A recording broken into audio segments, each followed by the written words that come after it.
So, ayan guys, what's up? So, gumawa tayo ng aircon dahil yung aircon natin is hindi na lumalamig. So, binaklas natin para ilulubog natin sa tubig para matres yung butas na kung saan nagmumula. So, ayan. So, binaklas na natin. Tapos, nakita ko na.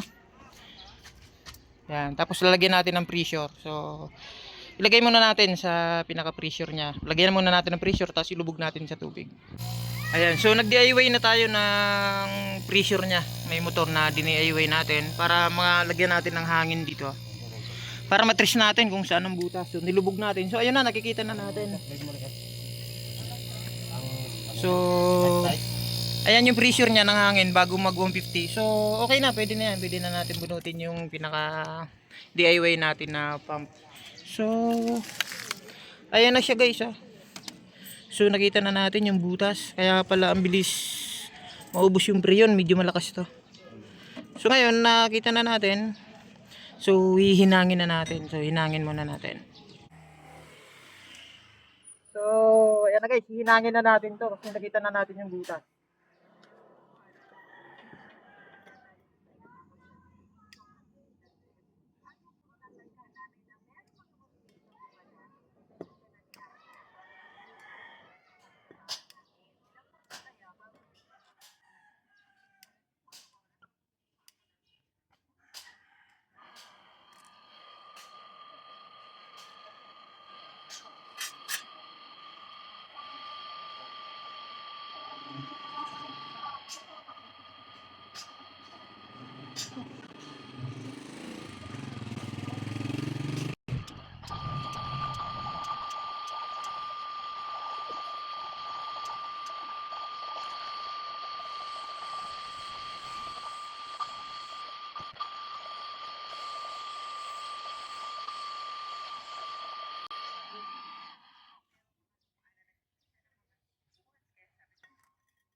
So okay na guys.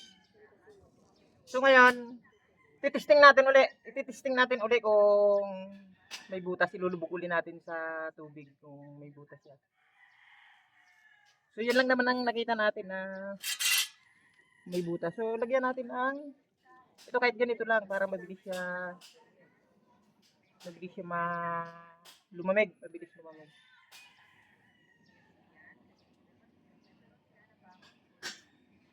So okay na guys. After nun babalik na naman natin 'to. Lalagyan na naman uli natin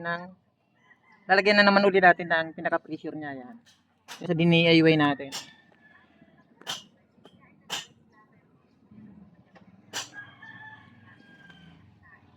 So, kabit muna natin.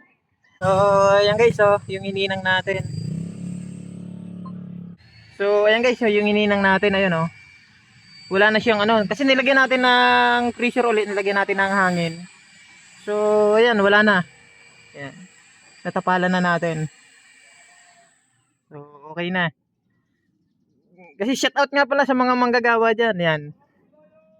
Kasi hindi naman sila nagsasabi ng totoo. So, ngayon, okay na, natapalan na natin. Yun sa kabila, wala naman.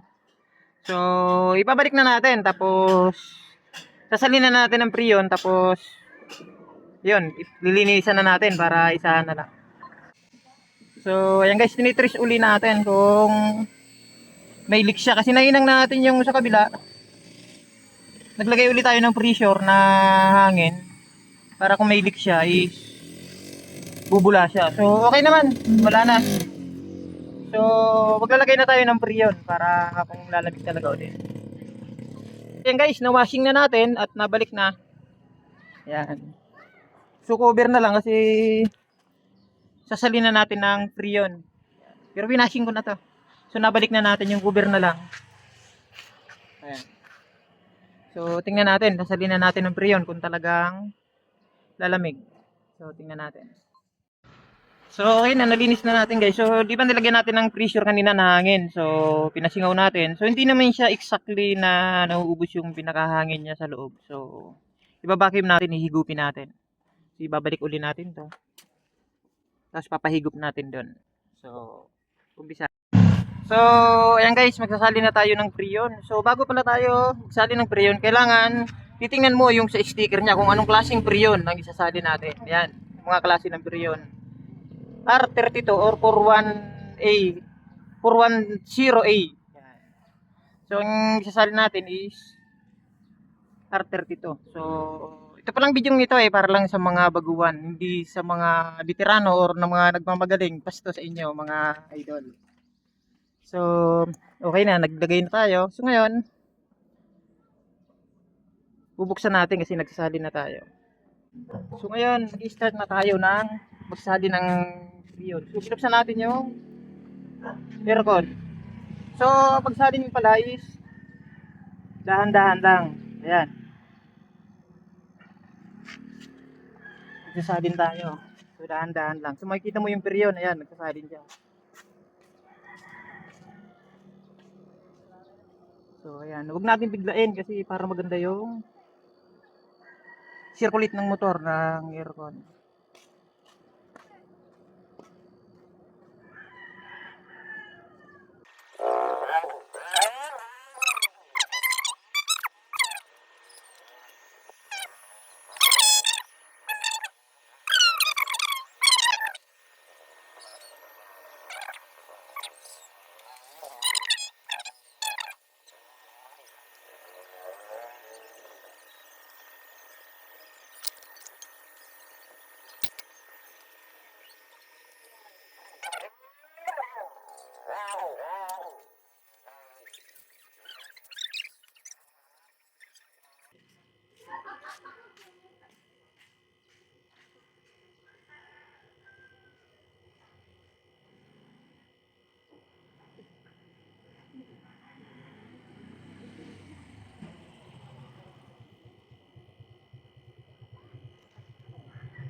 So, ayan guys, nagbabasa na siya, oh.